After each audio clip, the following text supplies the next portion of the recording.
दो बिंदु आवेश प्लस 9e तथा प्लस ई परस्पर ए दूरी पर स्थित है।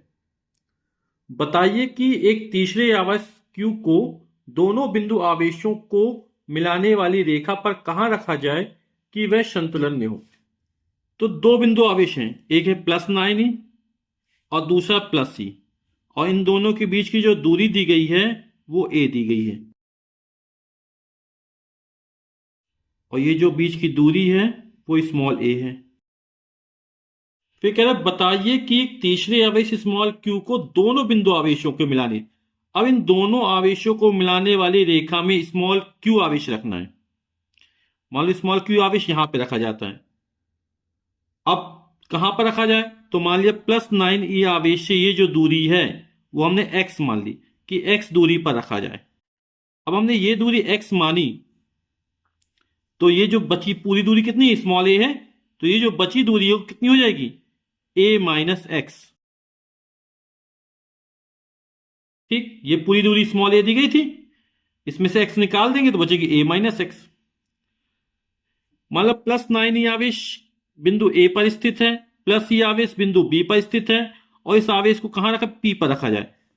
अब इस संतुलन में है, तो संतुलन कब होगा, जब प्लस 9e आवेश के कारण p पर लगने वाला बल यानी प्लस क्यूब आवेश पर लगने वाला और प्लस ई के कारण इस पर लगने वाला बल दोनों कैसे हो, बराबर और विपरीत होंगे, है ना, तभी ये संतुलन में होगा। जैसे ये रस्सी वाला खेल होता है, तो यहां से कुछ लोग रस्सी खींच रहे हैं, कुछ लोग यहां से रस्सी खींच रहे हैं, तो ये स्थिर कब हो जाएगी, जब दोनों तरफ से लगने वाले बल कैसे होंगे, बराबर होंगे और विपरीत दिशा में होंगे। तो एक दिशा में खींच रहा है, इस दिशा में खींच रहा है, तो इसका टोटल फोर्स और इसका टोटल फोर्स बराबर हो जाए। तो हमें यही करना है कि ए के कारण पी पर लगने वाला बल और बी के कारण पी पर लगने वाला बल कैसे बराबर हो और दिशा विपरीत हो। ठीक, तो प्लस 9e आवेश के कारण प्लस क्यू आवेश पर लगने वाला बल बिंदु पी पर क्यू आवेश स्थित माना, तो कूलाम के नियम से जानते हैं, हम इसको मान लेते हैं F1 है, तो F1 बराबर जो 1/4πε0 Q1 Q2 upon are square. तो 1/4πε0 किसी तरह लिख देंगे, इसका मान वैसे होता है 9 × 10 की आते 9, लेकिन अभी जरूरत नहीं है। Q1 का मान 9e है, Q2 का मान Q है, ए के कारण P पर लगने वाला बल निकाल रहे हैं Q, और इन दोनों आवेशों के बीच की दूरी कितनी है, स्मॉल x मानी, तो x हो जाएगी, स्क्वायर तो स्क्वायर चढ़ा दिया, तो ये किस में निकला, न्यूटन में निकल आएगा। तो हो जाएगा 1/4πε0 9eq अपॉन एक्स स्क्वायर। इसी तरह प्लस ई आवेश के कारण प्लस क्यू आवेश पर लगने वाला बल, अब यहां पर जो 9e के बल की दिशा होगी, धन आवेश के कारण बिंदु P पर निकालना है, तो धन आवेश से दूर होती इसी रेखा के अनुदिश होगी और दूर होगी ये, तो ये हो जाएगी F1 की दिशा।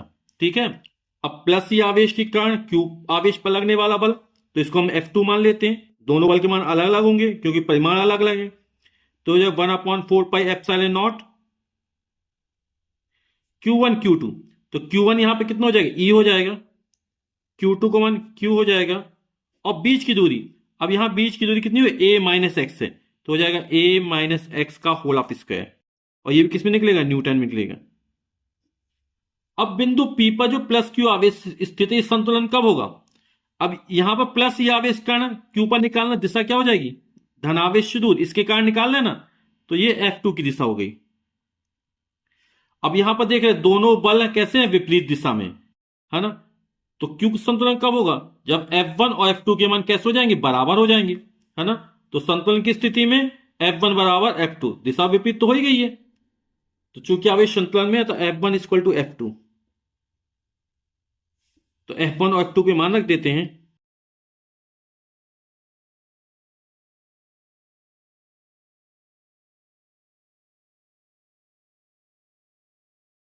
अब 1/4πε0 से 1/4πε0 कट जाएगा, EQ से EQ कट जाएगा, तो यहां से बचेगा 9 यानी 9/x² बराबर, यहां से कुछ बचेगा 1 ए माइनस एक्स का होल ऑफ स्क्वायर। अब देखिए यहां पर 9 का वर्गमूल निकल आएगा, ये वर्ग के फॉर्म में है तो दोनों पक्षों का वर्गमूल ले लेते हैं। तो 9 का वर्गमूल 3, एक्स स्क्वायर का एक्स हो जाएगा 1, और इससे वर्ग हट निशान हट जाएगा तो ए माइनस एक्स बचेगा। अब क्रॉस मल्टीप्लिकेशन कर देते हैं तो एक्स एकम एक्स बराबर हो जाएगा 3a माइनस 3x। इसका x का मान निकालना हमें, तो 3x का पक्षांतर कर देंगे तो x प्लस 3x बराबर हो जाएगा 3a। x में 3x जुड़ेगा तो हो जाएगा 4x बराबर 3a। तो x बराबर निकलेगा 3a अपॉन 4। तो हमने जो x दूरी मानी वो 9e आवेश से मानी थी, है ना। तो x मान कितना निकला 3a अपॉन 4। तो प्लस 9e आवेश से जो q आवेश की दूरी होगी वो 3a अपॉन 4 हो जाएगी। तो प्लस 9e आवेश से 3a अपॉन 4 दूरी पर स्थित हो जाएगा। इसी तरह इसमें एक प्रश्न और पूछा जाता है, यहां दूरी a की जगह 16 दी रहती है कि परस्पर 16 मीटर की दूरी पर स्थित है। तो अपन यहां पर a का मान 16 हो जाएगा, ठीक है। ये हमने x मानेंगे तो ये हो जाएगा 16 माइनस एक्स। तो उसी तरह हल कर लेंगे बिल्कुल, जहां पर a है वो दूरी कितनी 16 हो जाएगी, यहां पर 16 रख देंगे, पूरा का पूरा उसी तरह सॉल्व करेंगे। तो यहां पर आ जाएगा 16 माइनस एक्स, इसको सॉल्व कर लेंगे तो आंसर निकलेगा, यानी a की जगह कितना आ जाएगा 16 रखना पड़ेगा।